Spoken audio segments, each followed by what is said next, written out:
Dalam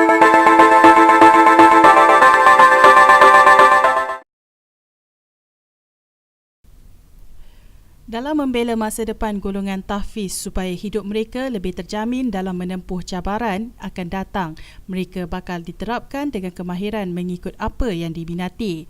Ia seiring dengan harapan kerajaan yang mahu melahirkan golongan tenaga mahir yang bersahsiah serta mempunyai jati diri yang tinggi.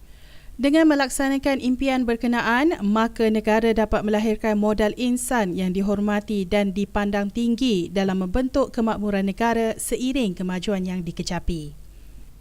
Menyokong langkah demikian, Ketua Menteri Melaka Datuk Seri Idris Harun menyarankan supaya Majlis Kerjasama Kepimpinan Yayasan MKKY harus memainkan peranan penting dalam melahirkan golongan tahfiz yang berkejaya dan profesional.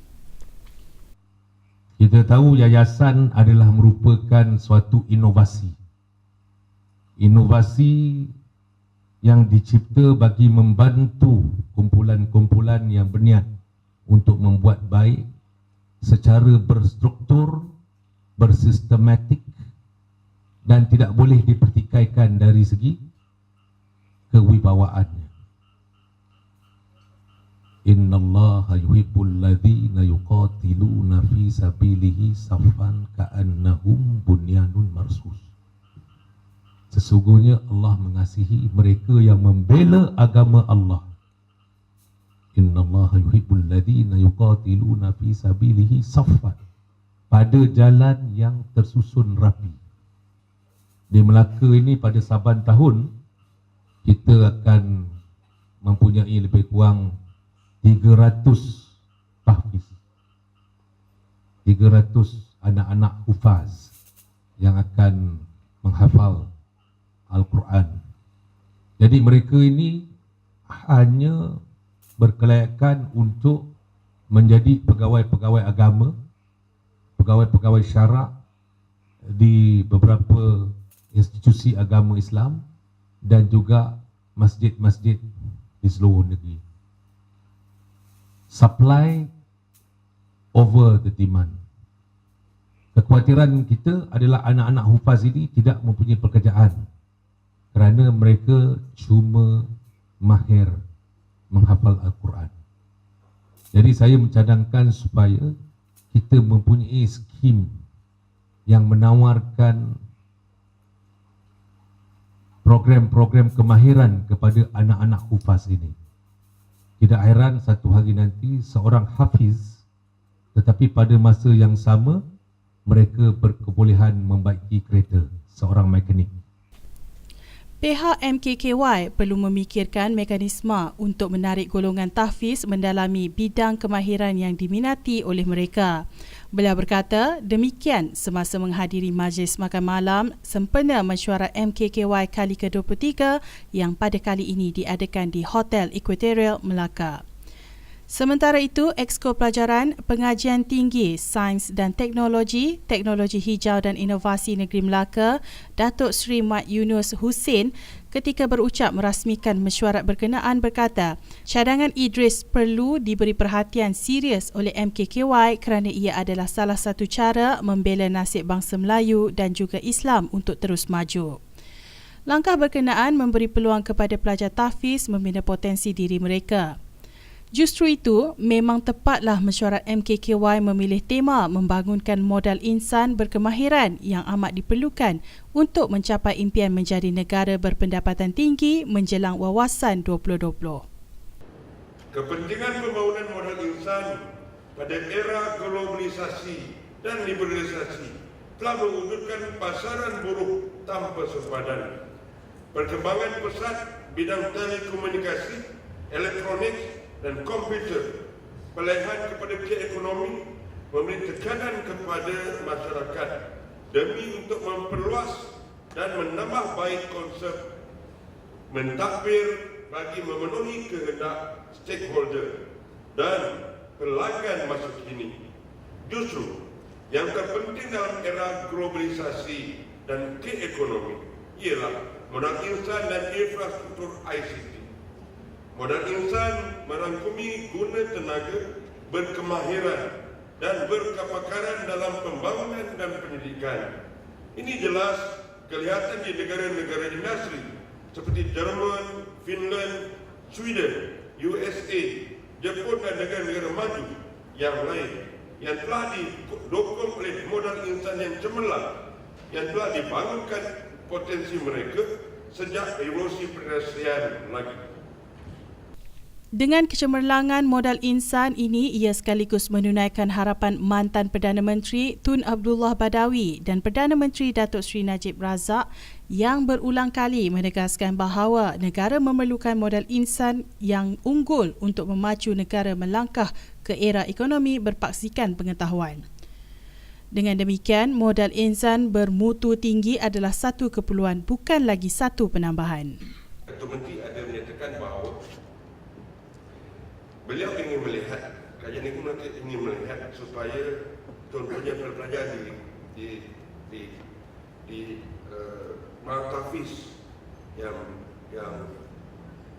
hafal dalam mempelajari Al-Quran, hafal Al-Quran dan sebagainya, perlu diberi ruang supaya mereka ini boleh belajar kemahiran dan juga belajar subjek-subjek lain yang juga diajar di sekolah-sekolah, supaya apabila mereka ini keluar nanti, mereka tidak hanya tahu menghafal Quran dan berkaitan dengannya, tapi mereka ini boleh juga diberi latihan-latihan, diajar mata-mata pelajaran formal demi untuk masa depan mereka.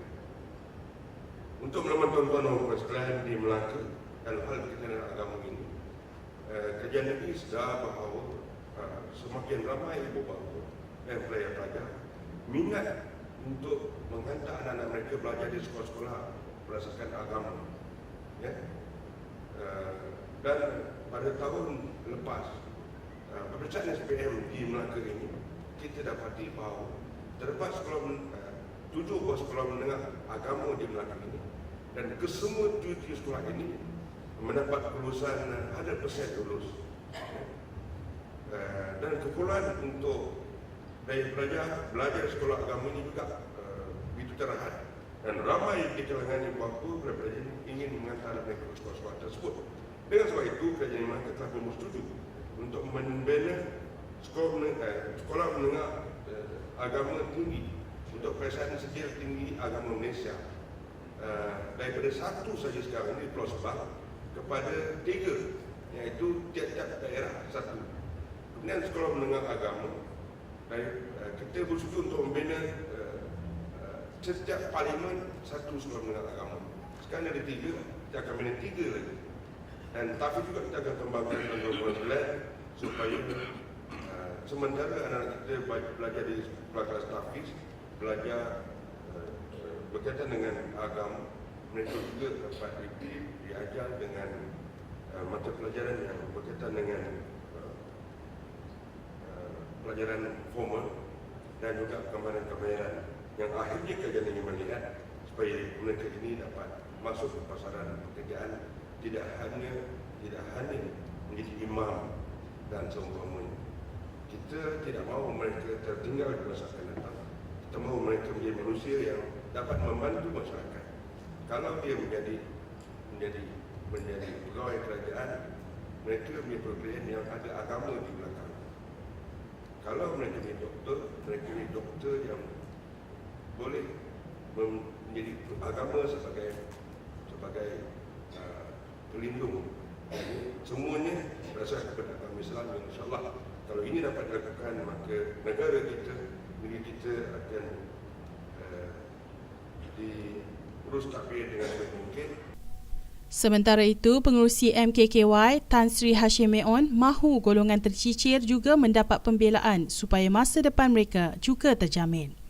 Ini kerana setiap tahun seramai 70,000 lepasan sijil pelajaran Malaysia SPM yang tercicir dalam sistem persekolahan.